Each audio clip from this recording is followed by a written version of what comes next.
Hello, thanks for joining me. Today we're going to do some more Japanese Dreamcast pickups. I'm going to show off some gameplay here of a handful of games that I got. To start with, we have Get Colonies.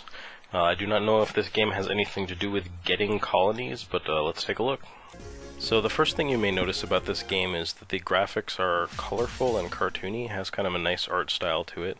Now this game was published by Sega, and I think it has something of that quirky Dreamcast art style to it, which I like.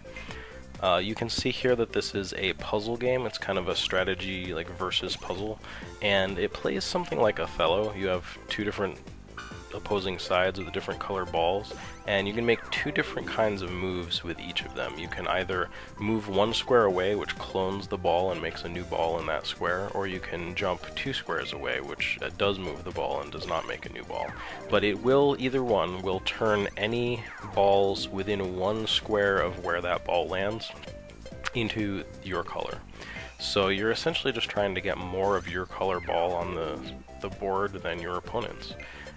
It does seem to suffer from something of the same issues that I have with Othello, for instance, which is it's kind of this war of attrition, and somehow it frustrates me that it's difficult to strategize about the end game, really, until you're actually in it.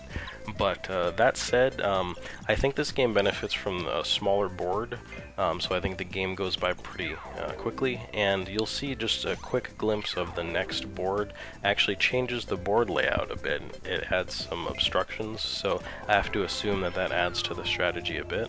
And you can see here when you change a lot of balls color at once, the character portraits will make some fun expressions, so that's kind of neat. But there we go. So I turned more of the balls my color on the board, so I did win that game.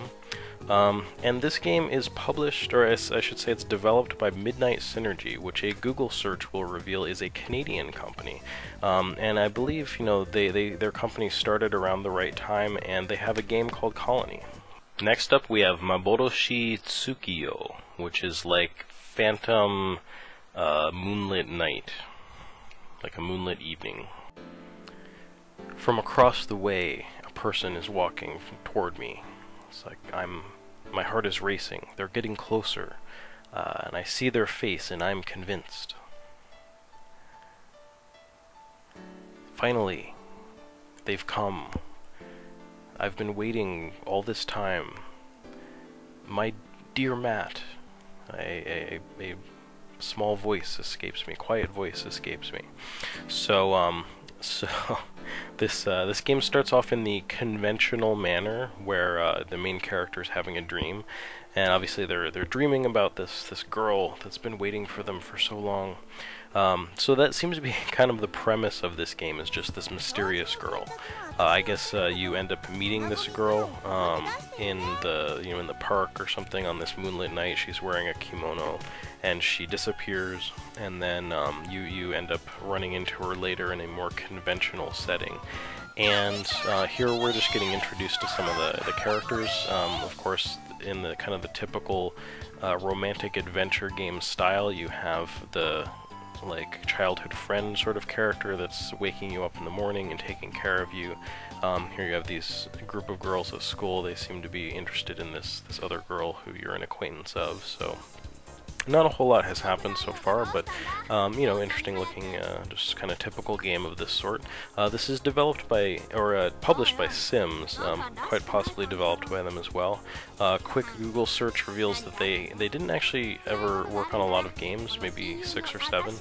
And but this game does seem to have kind of a lot behind it. There's versions on other consoles, there's a novel, there's all kinds of stuff, and does have some good voice talent too. Yui Horie does the voice of the main character. You may know her from all kinds of anime, so interesting looking game. Next it is Undercover AD 2025K. So this game was soundly panned by IGN when they reviewed it back in 2000. But it does have its defenders. I read a review of somebody on GameFAQs. They actually wrote a FAQ for the game, staunchly defended it against IGN and said that it was, you know, a brilliant game. Just from what I've played so far, I would say I probably fall somewhere in the middle. This certainly has a bit of a maybe PlayStation 1 feeling to it. Maybe not quite up to the quality of things that were released on the Dreamcast, possibly before, but definitely after this game came out in 1999. But it does have some interesting things going for it. For starters, there is a female lead on this game. Here, her and her boyfriend are getting called in to investigate a terrorist incident in a hotel. And you can see a nice 3D cinematic cutscene here.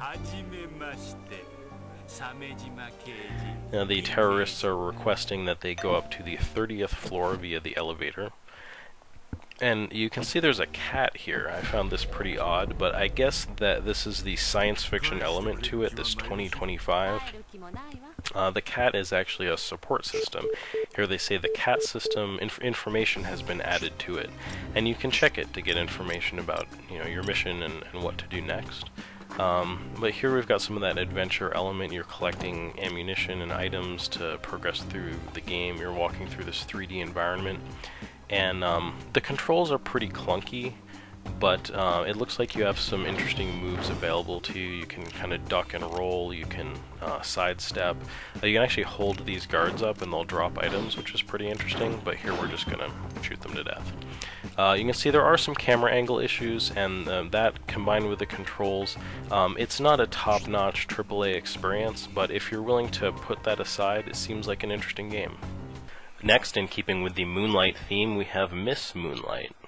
So here's a game that starts in the somewhat orthodox manner. You are woken up by a girl, but rather than it being, oh hey, we need to get to school, let's get going, it's a shrill scream that you hear.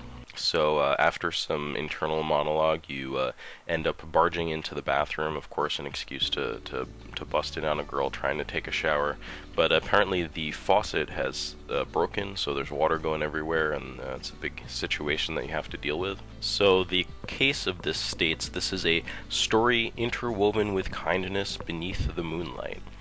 Not sure exactly what that means, but this seems to be a standard romantic adventure style game. From what I can tell, there is a cast of characters that you can interact with in addition to this main character. And this game is developed by Spiel, and they have developed a handful of games over the years. The one I'm most familiar with is probably the Bubblegum Crisis game on the PC Engine. They also most recently developed a English training game for the DS in 2007.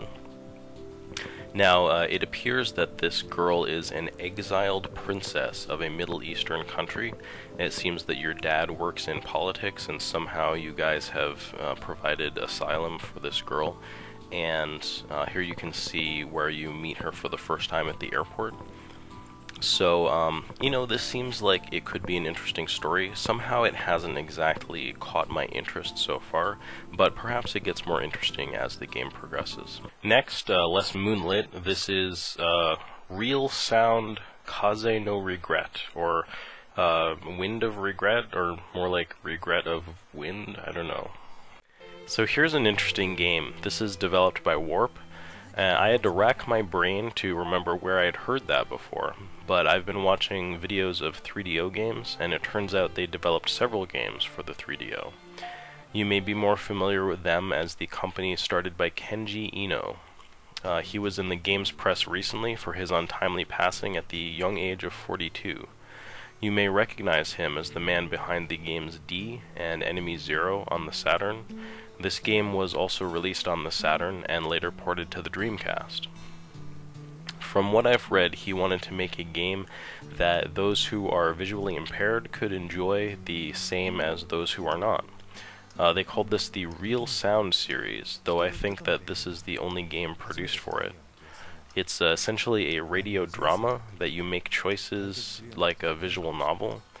And I'm showing the version of the game that includes still images, but this is just to, illustrate that the video isn't messed up. The true version of the game is played with a blank screen. As far as the story goes, the case states, "Your first love is waiting on the other side of that sky." The story apparently involves a young couple who agree to elope, but don't follow through and meet again years later. It also seems to have some mystery and some drama to it. It's worth noting that the music was co-produced by the composer of the soundtrack for Earthbound. The package is notable for a manual in Braille, as well as in written Japanese, and it includes a packet of seeds that you can grow. So, very interesting bit of Japanese video gaming history. Finally, you may know this one. It is Comic Party. So here's a nostalgic image for me. This is the view when entering Tokyo Big Sight. It's the location of Comic Market, the largest fan comic convention in Japan. It's held twice a year in the summer and the fall, winter. I used to want to be an illustrator and draw comics, so of course I was very interested in Comic-A, and I've had the chance to attend many times. I'm very lucky in that regard. Comic Party is a romantic adventure game about people involved in doujinshi circles, or the groups making these amateur works, comic books and video games that would attend conventions like Comic Market and other smaller conventions to sell these works.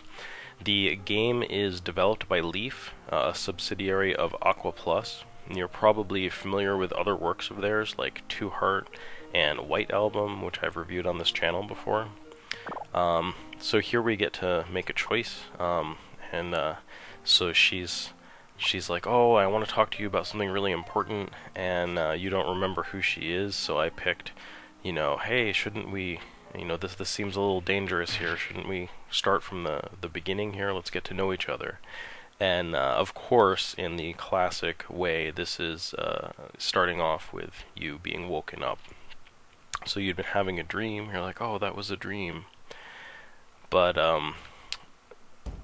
so I'm probably most familiar with this game via the anime series that it's based on.